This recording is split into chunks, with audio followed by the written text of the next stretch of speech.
Welcome to the Feds, insiders bringing accountability, integrity, and reform to a broken bureaucracy. At Feds for Freedom, we value constructive dissent and healthy debate. The views and opinions shared in today's episode are those of the speaker alone and do not express the views or opinions of the U.S. government or any other employer. Welcome back to this week's episode of the Feds, where we give a voice to insiders reporting government malfeasance. I am Stephanie Weidel. Go ahead and like, comment, subscribe to, and share our podcast and social media channels, and visit our website where you can donate towards our mission at fedsforfreedom.org. Today, I am joined by online media expert Sam Anthony. Sam is the owner of yournews.com, a hyper-local online news source giving a platform to citizen journalists. Sam, thank you so much for joining me today. Pleasure to be here, Stephanie.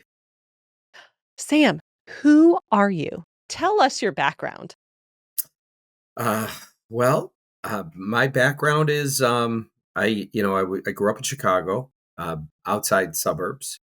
I got into the brokerage business at an early age. We're talking stocks, right? Ended up working at a place called Lehman Brothers, which was a very big investment bank. I worked in that industry for years. However, I did leave Chicago in my early 20s and came to Florida because I got tired of the cold weather, right? So I thought, well, let me go to South Florida because I heard it's going to be nice there compared to here, and this was a long time ago, 37 years ago or something like that. So I came down here. I ended up working at a couple of boutique firms, doing investment banking, capital raising, stuff like that. And that's when, me and a couple guys believed that the internet was going to transform the media landscape. And, we set out to build a platform that would replace the legacy media. And at the time, I never believed the media was lying. I wasn't paying enough attention, I guess.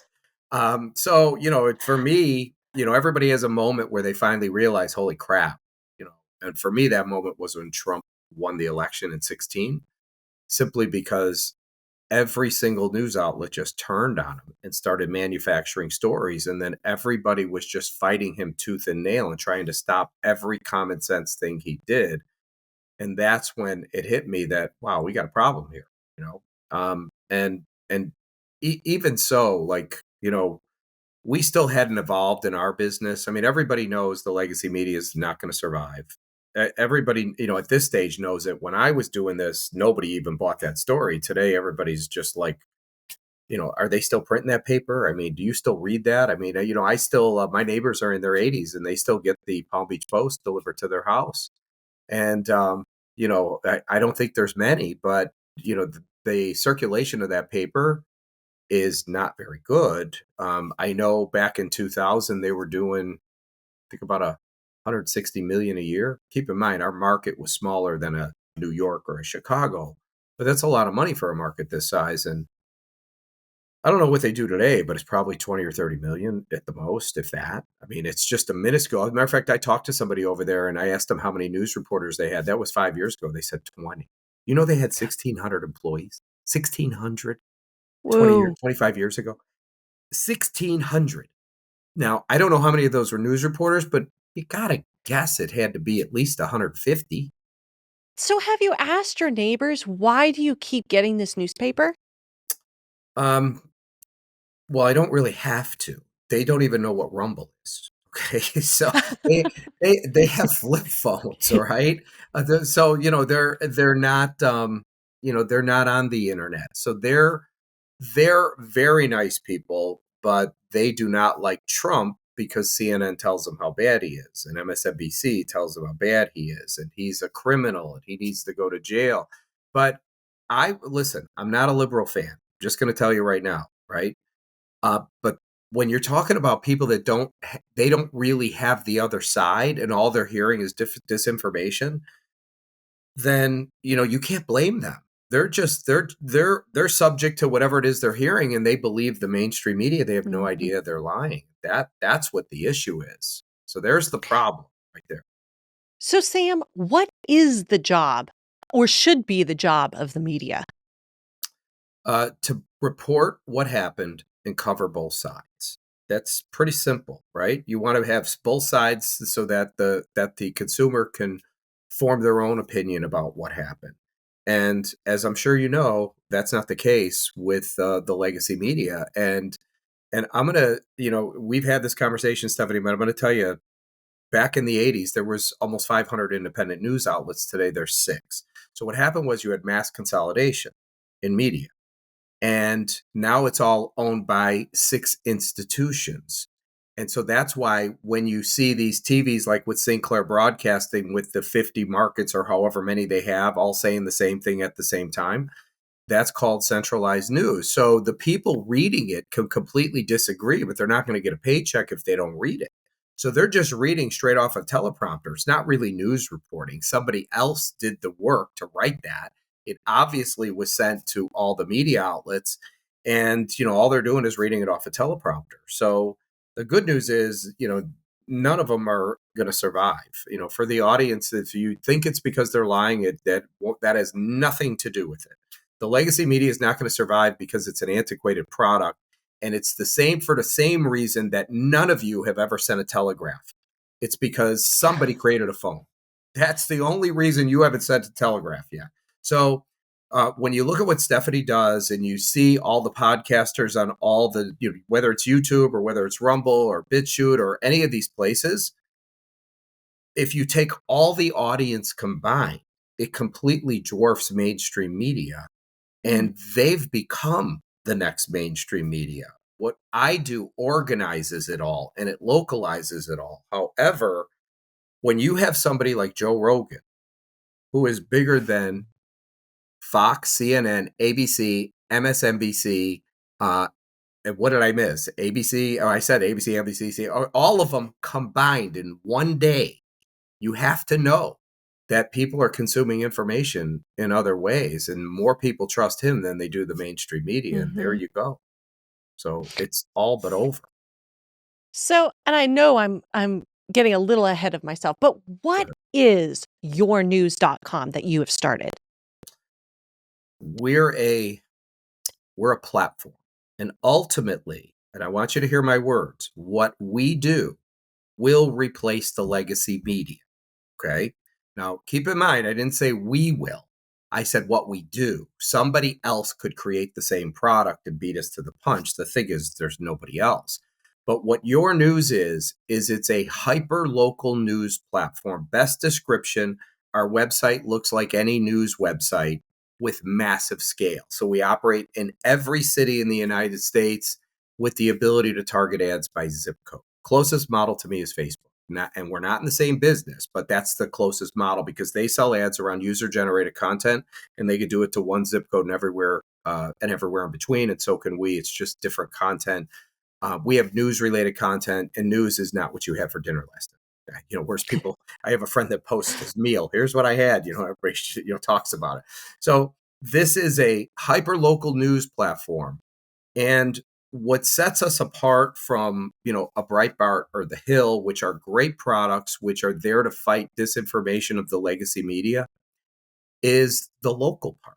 And by the way, that's what matters most in any community is the local news. We're talking about the city council meeting, the school board meeting, the high school football game, any of the local sports, right? All those local newspapers have either been part of a conglomerate where they've all been, combined under one big entity, or they're out of business. We've lost literally tens of thousands of newspapers across the United States. And that will continue because eventually, Stephanie, we had the conversation with the new numbers that came out from Adweek, and I'll tell the audience what they were. It was 3 million people viewed Fox for the quarter. So that's 1 million people a month. You had MSNBC had a little over 1 million for the quarter. And then you had CNN, which had 588,000. So call it 600,000 people for the quarter, which is a couple 100,000 people a month. I'm bigger than that. Wow. Okay. Now that's not the news. So remember, there's still a demand for news. It's just how people consume it has changed. So here's the real story. Between the age of 25 and 54 with Fox, there was 380,000, 388. I don't remember what it was. It was for MSNBC was 54,000. If I'm wrong, it's 52 or 6, but in that 50s range. And CNN had 79. So if you take those three numbers, it's roughly 500,000 people. What do you think the age group is between 25 and 54? I mean, between 1 and 40 is half the country, right? So it's got to be, it's got to be 100, 120 million people. Where the hell are the other people? They're still consuming information. It's just where they're getting it is not on CNN and Fox and ABC.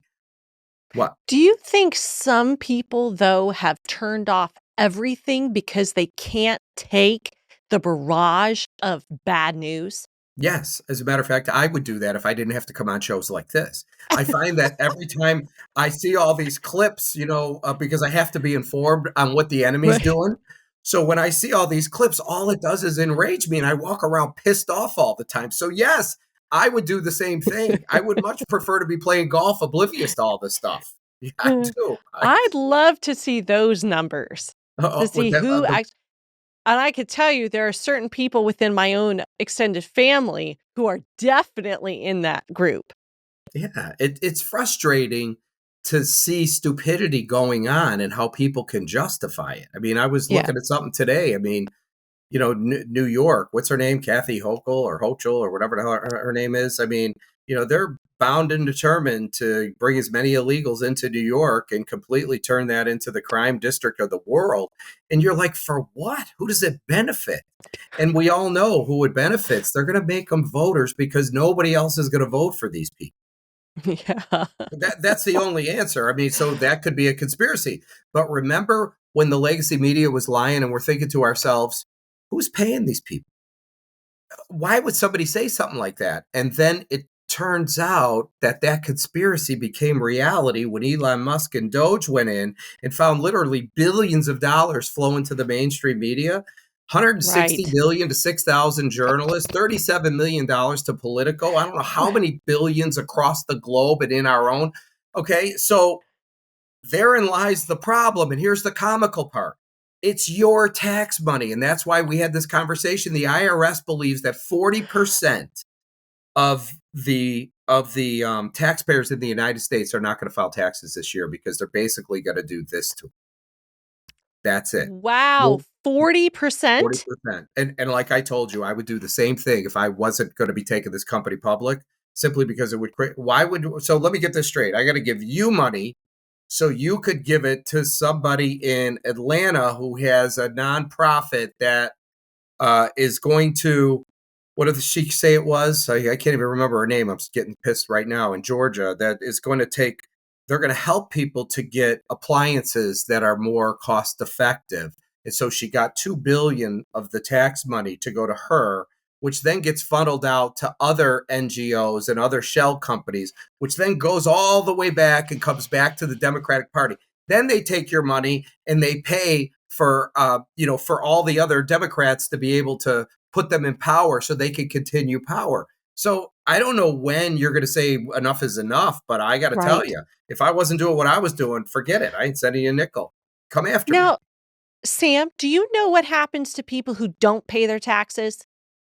Well, yeah, but I think depending on who you are, for those of you who don't know, and I haven't done it yet because I want to see what's going to happen this year, but you could actually go to Puerto Rico and file residency, and it's still part of the US, and you have to pay them their income tax, but you no longer have to file in the United States. So you know how people are in New York and they come to Florida, or Jersey and they come to Florida and they have two homes, and people come here because they stay here 6 months so they don't have to pay New York taxes because I'm a resident in New York, but I also own a home here. Well, Oh. you go to Puerto Rico, you have to pay their state income tax or whatever you call it, Puerto Rican tax. It's 4%. So the reason I know this is because the hedge funds bribed the politicians to create this law. And and by the way, capital gains, for those of you who don't know, freaking zero, nothing. So if you're a hedge fund, how do you make your money? All capital gains. That's how it works. So they fly over their private jets, they stay there a day, they come back. You just have to be there 183 days a year, and you never have to file taxes again, ever. That's it. You mean you have to be there 130 days a year? 183. 183. Yeah, I wouldn't have any problem with. It's the same temperature it is outside right here. It's like right down the street.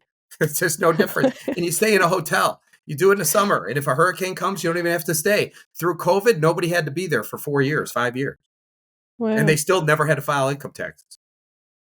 That's what our country. Now, most people can't do it. I live in a digital world with a digital business, so I could do this any Yeah, country in the world. that wouldn't work for the federal employees who have now been brought back to all of their offices. But No, it's a good thought. for the people who can, why bother? Okay. Right. The people who Right. can. But I have a sneaking suspicion that in the next 24 months, federal income tax is probably going to be almost completely. I do. Hmm. I don't think there will be. Otherwise, I'd be gone already. I would have done it. Yeah. When Go ahead. when did you see the first suppression of ideas? Now, you mentioned the first Trump win, or in well, you said in 16. 2016. Yeah. Yeah. Yeah. What specifically did you see? Well, when they were going after Trump, Russia collusion. I mean, it was the first hoax, right? They Mhm. manufactured that whole thing. They had investigations. Robert Mueller, they gave him $30 million in tax dollars to come up with nothing. Okay. I mean, come on. They could have gave it to me. I would have told them in a day. There's nothing here. I mean, Yeah. it's a joke. So when it comes to suppression, are you talking about on the internet, free speech? Yes. Well, I'm thinking legacy media, but we can go to the internet as well. Well, when it comes to legacy media, their free speech is already suppressed. Freedom of speech is freedom for them to tell you whatever they want. If you don't believe me, go to Fox, CNN, ABC, NBC, national websites, or every local affiliate. Try and find the button that says submit your news. It doesn't exist. Want to know why? Because they're not interested in it. They're going to Hmm. tell you. I had a friend of mine that was a general manager for CBS 12 here in Palm Beach County, and we were having a drink at the bar one day, and he had my website on his phone. And at the top of yournews.com, it says submit your news. And he looks at me with disgust and he said, "You allow people to post stuff to your site?" Now, I knew he didn't, but I said, "Sure, don't you?" He goes, "We would never do that." I go, "That's why you're going to go out of business, dummy." And the woman next to me, who I don't even know, says, "He's right. That's exactly correct." So they're not interested in your opinion. They're not going to publish anything you send. And you know what? The people want to have a voice. They want to be heard, right? If you have an opinion, why shouldn't you be able to get your opinion published and your voice heard? That's how I see it. I mean, Mhm. look, it's not if you're doing something slanderous, but if you have an opinion, why shouldn't you be able to have a voice? And that's where we come in. The beauty of the internet is it makes those people obsolete. Yeah. So, how would you handle a citizen journalist who at first gives very solid content, but Mhm. then kind of goes into the slanderous realm? How would you handle that? Uh, it would obviously be an opinion, right? So if you're so I look at things from a couple. We have monetized news reporters and we have non-monetized people. So the citizen journalists are monetized. The non-monetized would be PR firms, nonprofits, people with opinions, or posted classifieds or stuff like that. So if you're putting up an opinion and you're being slanderous, I mean, number one, you're liable. I'm not. Okay. So it says at the bottom in a disclaimer, the views expressed here are not by the company. We're just a vehicle to get that information out. Section 230, remember what protected all the tech giants? Hello. We would handle it as we would publish that in the opinion section in whatever market they're in, and let them deal with it. Also, because we have a monetization model, you have to let the public decide what type of content they're interested in. But if nobody's reading your stuff, you're going to go away on your own. Now, if you're putting stuff in there that's really bad or illegal, we get rid of you. Hasn't happened yet, by the way. The only time that we ever had an out and out lie on the website was we had these teams when there was Little League going on in North Palm Beach, Florida, and one team put in the opposite. Like the Jaguars beat the Cougars, but they put the Oh, other. Okay. And so I must have got 50 emails saying that's not true, right? But here's the whole point of that story is if you wrote a story about the city council meeting wherever you live and it was out and out false, everybody in the community would start sending me emails. I was there. It never happened. The same as the kids saying that's not true. We won that game. I mean, the Mhm. game's funny, but the point is that if you're lying to people, the next time you write an article about that, nobody's going to read your stuff because they don't care. The marketplace is going to get rid of you. Yeah. Well, it seems like what makes you all really unique is your accessibility. I mean, people Sure. can contact you and your staff easily with, hey, this is not true. Let's fix this. You Or let's have say to. something about this. Yeah, it doesn't Yeah. happen very often. I will tell you, Mm. last week, maybe, I had an article that was about child sex trafficking in Washington. And that stuff you'll never get on mainstream media. And this was a well produced article. And somebody reached out to me and said, it was the beef was that it was called kid trafficking. There was one where it says, the kid trafficking, and she asked me to change it to child trafficking. I thought, well, first I'm thinking, God, can you just let it go? But when she said, I know it's petty, but I'm a survivor of child sex trafficking, and to me it's important. And I looked her up, and she was. And I went, okay. And it was 2 seconds, just changed it. But they always let you know. They do. Very interesting. Yeah. I mean, look, I get reached out to by, the Soros funded places like Snopes and stuff. They've reached out to Uh-huh. me a bunch of times. They don't reach out anymore because I'm so rude to them. I really am bad. I mean, it's my tolerance is zero, and so the words I use when I tell them to go away are not very nice. And how many times do I have to tell you to f off? And eventually, Mhm. so now they just kind of figured, Mhm. stay away from him. I want your thoughts on this. I've been thinking about this a lot that in getting rid of like one news source, like, okay, just take like Fox News. They're Hmm. supposed to be fair and balanced. Now, we know that's not the case. Hmm. Um, but okay, say you have a Fox News, you're fair and balanced, you're presenting both sides of the story. That's good for people to understand, what's going on in the world from a fair and balanced perspective. People are leaving that because they know it's not fair and balanced, and Fox News is owned by a bunch of liberals. And I Hmm. know that because I have insiders telling me all about this. Um, so people are going to these independent podcasters like Joe Rogan or Tucker Carlson, which I love. I love them both. Um, but it gives people a very uh, niche perspective, whereas they would get that if you're in a room full of people, you would get different perspectives. So my Hmm. concern with all of these podcastings um, is that it's so the scope is so small. And so For what does that do? podcasters, you talking about Well, for podcasters? the scope of opinion for the people listening is so small because the podcasters, one, maybe two or three people. But I'm wondering, okay, well, doesn't that even in the end, years later, create more division? Because you only have a certain amount of time per day to listen to something. And if you like to listen to like Tucker Carlson, you're going to listen to Tucker Carlson every time he comes out with something. And if Hmm. that's only what you're feeding yourself with, that kind of content, then what does that mean? Do you know what I'm saying? I do. So Tucker has an audience. People resonate with him. They like him. People resonate with you. They like you. So you're right. You don't have, you can't watch 30 shows a day, right? People tell me, Right. did you watch? I have 200 plus podcasters on my platform, and they're always like, did you see my show? I'm like, there's not enough hours in a day to see all these I shows. know. I can't watch every one of them.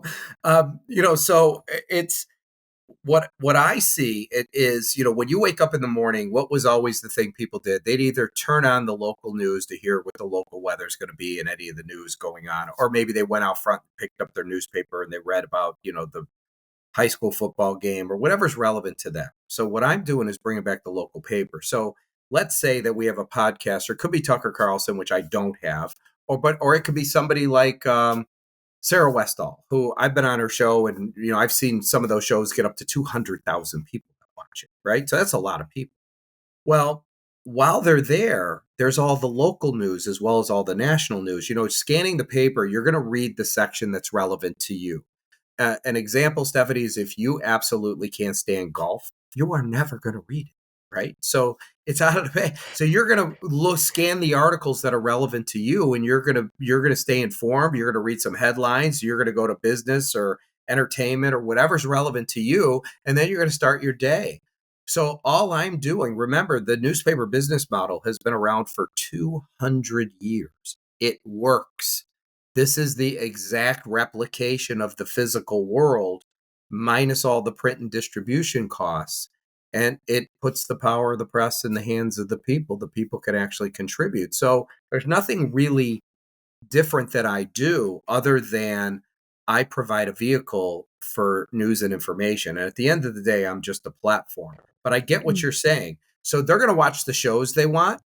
What I'm doing is I'm an aggregator, like all news like all news outlets. I don't care if it's radio, TV, or print. Everybody that knows that when somebody has news that they want to share with the community, they send a press release to the media.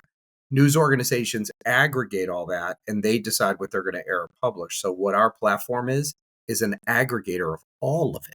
And what we're doing is bring all the country's information under one umbrella and creating one uniform media. So the people that come to my site can consume whatever information they want. I don't care if it's faith-based, which we have within lifestyle, we have a faith section. I don't care if it's home and garden. I don't care if it's travel. It's irrelevant. They consume what they want, and then they're off to work. That's how it works.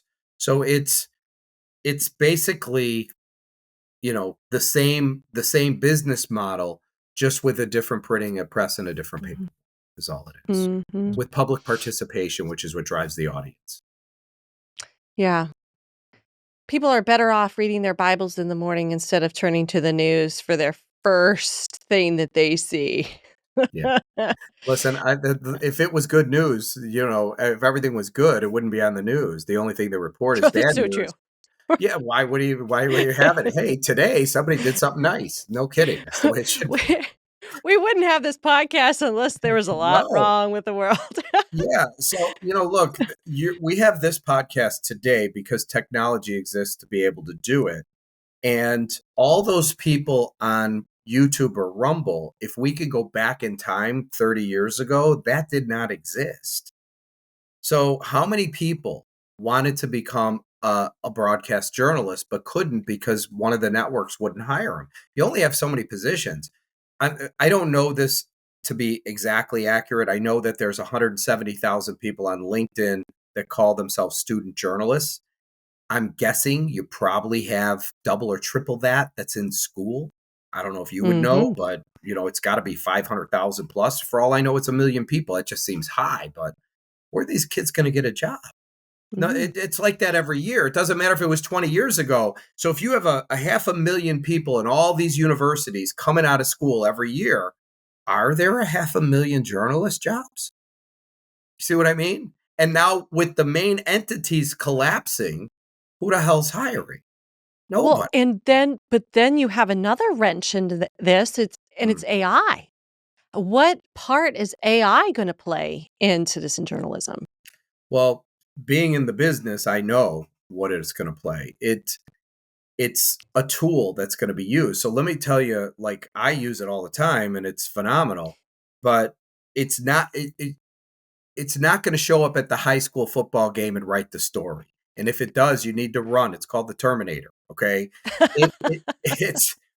Somebody, you need boots on the ground. You need people. So I've never been a journalist in my life. That's not what I do. But I could go to anything, a city council meeting, a school board meeting, a high school football game. I could take down notes. Number 38 from the West Palm Beach just scored a touchdown. And I could take all these notes. Then I could go to ChatGPT and I could say, write me a news story using these bullet points for this game and include a headline. And it will spit out a story. And if I want a paragraph fix, I say, please fix paragraph 2 to look like this or to say something more like this. So AI is a tool, and it's phenomenal in terms of being able to help somebody to be able to produce an article, but it's never going to show up at any of these meetings. Now, people might say, well, artificial intelligence can go out and scan stories in specific markets and rewrite them. Well, what do you do when the person that's there is no longer with that newspaper because it's out of business? You see what I mean? I mean, so you need to have boots on the ground. I mean, what are you going to do when the White House has another briefing and nobody shows up because it's all, I mean, how are you going to be able to put out a story about it? Somebody actually has to be sitting there. Mm. Now, all those journalists use artificial intelligence to spit out stories. They know how to use it. And when I used it the first time, I went, "Oh my God, this is simple. There's no need for journalists anymore. You don't need them." I mean, you could, as long as you have the proper information to put in there. I write like I speak, so I shouldn't be a journalist at all. But all this does is make it so that people can read it, and it looks better. Still, it's still your message. It just puts it proper. That's all. Now, I know that this particular administration has offered up seats inside the briefing room Mhm. for citizen journalists, Isn't it and great? yeah, it's awesome. So, do you know anybody who is inside there and is feeding into your news organization? No, I filled out the application, nobody got back I to did me. too. Okay, but I guarantee you they give me one, and the reason is, give me till the end of the year, I'll have 5,000 news reporters. Nobody is bigger than I'm bigger than AP, Reuters combined at that point.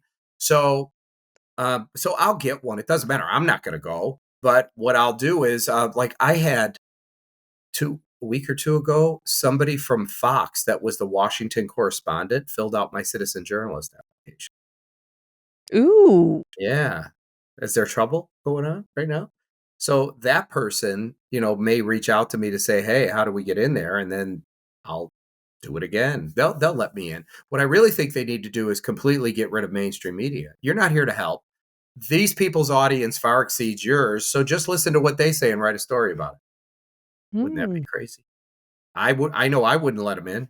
Thank you for your time. You've already ruined the country. So we're here to fix it. You guys are part of the problem. We're not interested. Hmm. Well, it is public record that Mm. BlackRock and Vanguard own very important shares in organizations that include Rumble. Mhm. What do you have to say about that? How can that be? It's real simple. They have all the money. Okay. So you want the truth? I mean, imagine you being BlackRock or Vanguard. You have trillions of dollars.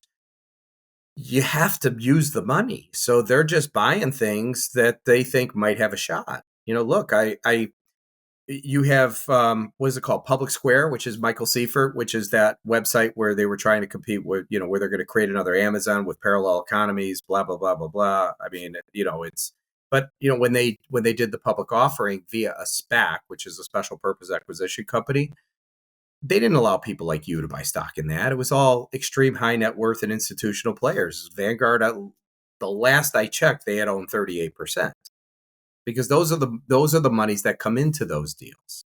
So they own everything except me. They don't own me, but they own everything. How do you plan to get around using their kind of money? So when you're a company like mine, the scale of ours is astronomical, and like any tech giant, they were all funded through Silicon Valley with big money from all institutional players like BlackRock and Vanguard and extreme high net worth individuals to be able to scale them at a rapid pace. We could do it too. The problem is, if the media is the problem and they're controlled by six institutions, if I were to go to the same institutions, wouldn't we be making the same mistake again? Like, if you want to keep free speech and you want to have a place where news and information could be shared freely without censorship, the last thing you want to do is go to those people and say, "Hey, can you help me?" Because anytime you take money from those people, there's always strings attached, Stephanie. Always. Okay. They're Mhm. not just going to give you the money and go, hey, look, here's 50 million. Good luck. Let us know if we won. It doesn't work that way. They have the Right. rights to get rid of you for whatever reason. If you're screwing up, they could put somebody else in and they could change the whole culture. So for me, what we're doing is our plan of becoming a public company is in the next 18 to 24 months. And we're doing an offering, but rather than go the traditional route to just the institutional players, there's something called an equity crowdfund. Are you familiar with Angel Studios and how they raise their money from the Y- public, right? So yes. all their movies are all funded by we the people. So they're not controlling the mess. They're actually can control the messaging. They don't have somebody sitting over their shoulder saying, "No, I want to see this in there." Have a black person and a white person, make this person gay. Okay. It's all done by the people. What I did was I said, well, there's how many millions of people voted for Trump? 70 something million. And the ones that maybe didn't, how many are interested in free speech, right? How many of them are looking for that? So we decided to do an equity crowdfund, which is different than a GoFundMe. This is where you actually buy stock. It has to be done through a brokerage firm. It's a platform. Audits had to be done, everything like, background checks. Because when you're raising capital, if we do something criminal, then the brokerage firm's liable. So this is why they have to go through all this stuff, right? It's just how it works in this day and age. So we control the investments coming in, and all of our investors, we've picked up, I think we got 225 investors or something like that. And it's only been a short period of time, but we've raised 272. I have some more money coming in here shortly, and we'll get it even higher. But all of the money comes in from the people who are disgusted with what's going on. So what I'm doing, I'm going to tell you something. When you're dealing with BlackRock and Vanguard and all the institutional players like out of Silicon Valley, they fund companies like Facebook and Amazon and Netflix and Twitter. You never get a call saying, "Hey, Stephanie, would you like to buy stock of Amazon for $1? Okay, we're going to take it public in a couple of years." So when they go public, they're selling all their shares to you, and they're the ones that made billions, and they keep some to let it ride, but they're selling off all their stock. I'm doing the opposite. I'm funded by the people. So the people, once we take it public, if BlackRock and Vanguard want to participate at that time, which I can't stop them now, I could stop them, but it doesn't matter. You guys will be selling all your stock to them, but you'll have more people coming in. I'm talking about individuals that are going to be buying stock. So we've completely eliminated. That's the Hmm. whole key to this thing is eliminate them to have the ability to control the narrative. And I Mhm. don't want the ability to control the narrative. What I want is the ability to control the platform to make sure all voices can be heard. It all depends on someone like you staying a person with integrity. That Right. it all depends on that. Well, right. So my board of directors, when we put it together, is going to be people who are exactly like-minded like me. Hmm. I'll say it because he knows it. I'll bring General Flynn on. I'll bring in some prominent people. Kevin Sorbo, are you listening? Your ass is going to be here too. Okay, I'll get you. But those people are like-minded like me. They're all free speech. So I know them all, and these are really good people who are completely disgusted with what's going on. And I know anytime they have the ability to be able to champion a cause like this, they're all in. Mhm. You mentioned ties that, there will always be strings attached when you take the money of BlackRock and Vanguard. What Completely. Yeah. Yep. What ties do you think Vanguard and BlackRock have to Rumble besides just being stakeholders?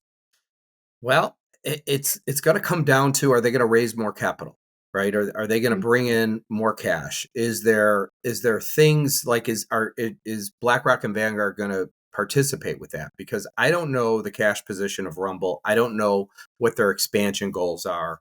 I don't know how much more cash they're going to need. But if they do, there's anybody that's right. Like if you say I need $200 million because we want to expand this across the globe, and here's the plan, and these guys are writing checks like that. They don't want to lose their money. They want to make sure that you have people that can actually do this. And so mhm, if they decide to fund it, they're going to say, look, if you can't do it, then we need to have the ability. We want a board seat. We want controlling shares, and that's when you start to get into the mess. And you can't not take it if you want to scale. mhm. So Look, Rumble was an accident that happened because YouTube, it would never have existed. It would be out of business today, but YouTube kicked off people and they filled a void. And kudos to them. I mean, they got a $2 billion market cap. Last I checked, which a couple weeks ago. But to expand that thing and grow it may need a lot more money. Look, for my company, we're expanding in the United States. I'm in the process of opening up Canada because I'm getting a lot of pressure from Canadians. But at some point, we're going to scale this across the globe. Remember, it's the internet. So for me to open up the UK is just a zip code table. So we can start operating in the UK. So this is where you're going to have to sell more of your company. You're going to have to bring on more people. You're going to have to bring on more investment capital. For that money, I'm not going to institutional players. If I need 100 million or 70, you could do 75 million in a Reg A. I could do 75 million through the people I know we could do an equity crowd fund of 75 million from we to people. So as we keep scaling, getting bigger and bigger, you just bring in the horsepower. Remember, we have a lot of influencers. General Flynn, 2.5 million people. Kevin Sorbo, 3.5 million people. There's somebody I'm bringing on very soon here. She's got 1.5 million people on TikTok and 240,000. I mean, they're huge, right? The influence is massive. And when they put their horsepower behind it, their audience, and they tell them, look, this is the next mainstream media. You need to buy stock in this. People just start flooding in. Well, you're probably going to need about 40,000 investors to raise 75 million. If I'm wrong, 50,000. I mean, in that range. So it can be done. And it can be done with probably a reach of 10 to 15 million. And all those people I know. Kind of makes it nice. It's a very exciting organization, company that you've started. It's a great idea. I mean, wow, you've taken on a lot. I've been fixated on Rumble ever since I heard you say, "Hey, have you looked at the stakeholders in Rumble? It's BlackRock and Vanguard," and because they were coming out and saying we're free speech. If you want free speech, if you don't ever want to get kicked out, come over to Rumble. And I'm like, let's just face it, Rumble is actually a little bit hard to maneuver, especially as a content creator. It's very difficult. But I've thought, why would they have the people who are doing the censoring and funding censoring, funding the pharmaceuticals, BlackRock and Vanguard? Why would you have them involved with your own free organization? You can't stop them because once it's public, it's like, so once I go public, I can't stop BlackRock or Vanguard from buying stock. It's illegal. I mean, you couldn't do it. They can just go in and buy as much shares as they want. The key is to have the power so that they can never assume too much. That's the key. Because remember, information is power, right? That's why they call them media moguls. He who controls all the information has all the power. The last thing you want is for somebody that wants to control it to be able to control free press, because then you're back in the same boat you're in today. So look, I'm doing my best to keep it the way it is. I have a complete plan to get this done. It's extremely doable. And all the people that I have behind me are all in. So everybody that I just told you, things that we're doing and more will come out of the woodwork because they don't want that to happen. So now when you have all individuals that fund the whole main portion of it, just jumping in at the end is like, diving in a pool that doesn't have any water. I mean, you already missed the boat. They want to grab the early stuff and I'm not giving it to them. That's the key. And you did ask one question earlier about, what's going to be the downfall of the legacy media. Remember? Yes. The answer? All right. So for the audience, their audience has diminished to the point where the bulk of their revenues, and I used to know the percentage, but for some reason, I'm not sure what it is. It all comes from pharmaceutical companies. What did RFK Jr. say he wanted to do? He wanted to ban pharmaceutical ads. I would bet he'll get it done. The day that happens, it's over. Wow. It's over. Good That's insight. the only thing keeping them afloat. If you want to know why they do it, it's not because they want you to know about Ozempic, okay? Because the doctor's going to tell you what it is anyway. You don't need to let them know it. They do it because they don't get bad press, because they're paying so much money. So think of it as a bribe. Here, we're going to give Yep. you guys, you run all these ads, and the moment you say something bad, we don't run them anymore. Yep. It's just bribery, is all it is, in the form of advertising.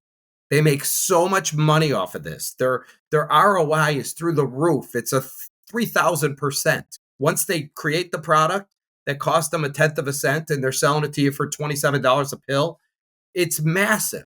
And then they have distribution with all the doctors. They're just doing it so that they get good press. That's it. It's just spreading the wealth around. That's it. Somebody said to me, would you take those ads? Sure. But the problem you're going to face is the local ads outbid the national. Meaning, so the hyper local guy's going to spend 10 cents for that spot and the national ad's a penny. They're all going to be blocked out by the local ads. And what influence do they have over me? Zero. And what influence do I have over the journalist? Because imagine my site could have 1 million people posting news and information, right? So how am I going to control? How can I control you, Stephanie? How do I know that what you're saying is accurate? You have a story. Somebody has a story they've been working on for a year. It's a big breaking story, right? You think I'm going to stop it? No, it's going to go. This is where the government's going to end up hating me, because all these people that have information on a local level as well as national levels that won't bring this stuff forward will all of a sudden come clean, because information could be shared freely, which means, it's going to disrupt a lot of things. It's basically the next WikiLeaks, but the problem is this is not WikiLeaks, because I just saw a story today in Greensboro, is it North Carolina or South Carolina, a new business that opened. How do you censor that? It's just the local store that, somebody opened a new business, or the Easter eggs hunts that went on over Easter. 99% of my content has nothing to do with politics, nothing. And on the political side, if a journalist uncovers fraud and reports it, isn't that their job? Okay. So I'm just a vehicle to disseminate the information. I'm not telling them they can't put it on Facebook and YouTube and anywhere else. I'm just a place to do this. That's all it is. So for me to be shut down is highly unlikely. In Canada, they'll probably shut down my IP, so people have to log in with a VPN, because that's a complete. Those people, there is no free press there. Actually, it's government funded, and there's no independent outlets other than the people who are getting arrested for doing it. So That's absolutely true. yes, Yep. I know. And by the Yep. way, we had the same thing, just under the guise of USAID. We had no idea that our media was funded too. So we're really in the same boat. The good news is that it was uncovered, and now it's just a matter of time for they're gone. So look, what I do is inevitable. It's going to happen anyway, whether you like it or not. If I shut down because I don't want to do it anymore, somebody else is going to fill this void.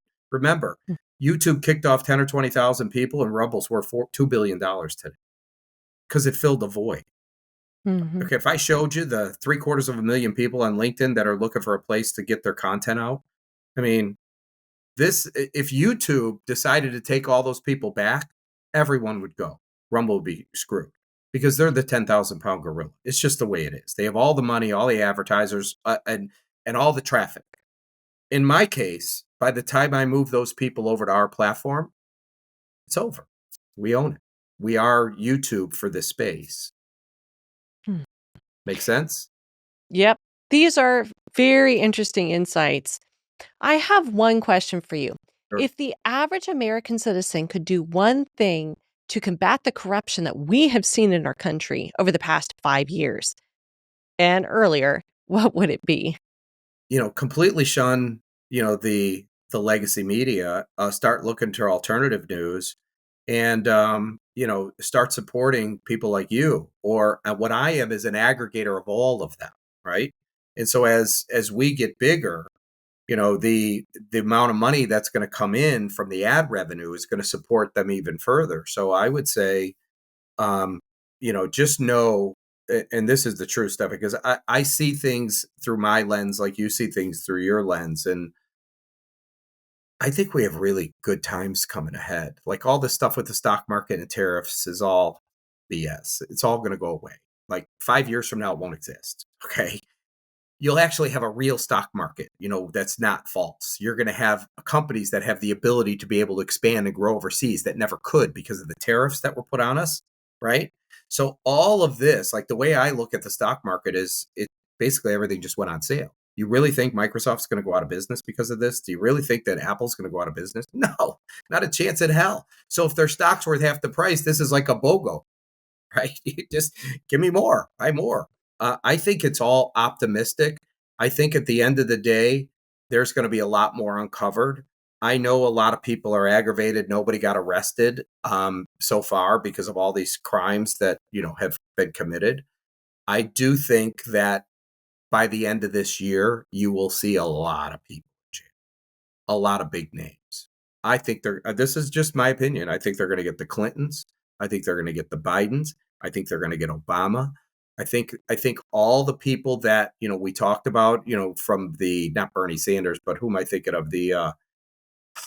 Who's the guy that was talking about, Trump, it's out there. It's out there. You know who I'm talking, the congressman that always says the same damn thing. He's, I'll think of his name, but I think all those people are going to be arrested because I honestly believe that this Doge thing that's found all this money that's being sent off to shell companies is moving back to all of them.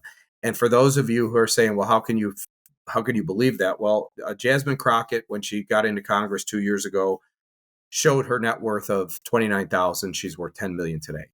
Anybody here can do the math on her income and figure out how $10 million after taxes is what she's now worth.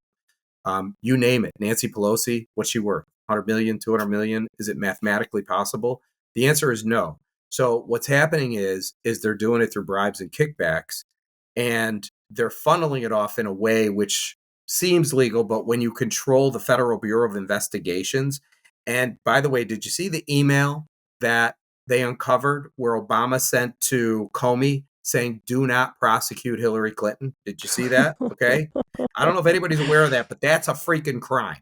Period. End of story. It's called separation, right, of powers. That guy just told that guy not to do something and he did it right there. So there's got to be consequences for this stuff. And if there isn't, I'm a Puerto Rican. That's all I'm going to say. Okay. I'm going right to Puerto Rico. I'm a resident and I'll come back and forth and that'll be the end of it. And then I just stepped out of the whole thing. Well, Sam, this has been a really interesting and fun conversation. I've learned a lot. Thanks so much for joining me today. Oh, you're very welcome, Stephanie. I'm happy to be here. By the way, if anybody wants to be a citizen journalist, you can go to yournews.com, scroll down to the bottom of the page. There, it'll say become a citizen journalist, fill out the application, right? There's a bunch of them in there I got to look at right now because we got a bunch of them. But and then anybody interested in doing an investment that says invest, you could read all about it. If you're interested in doing it, you can make an investment. It's not a donation. You actually get a stock certificate for this. Thanks so much for tuning in. Please like, comment, subscribe to, and share our podcasts. I'll see you next week.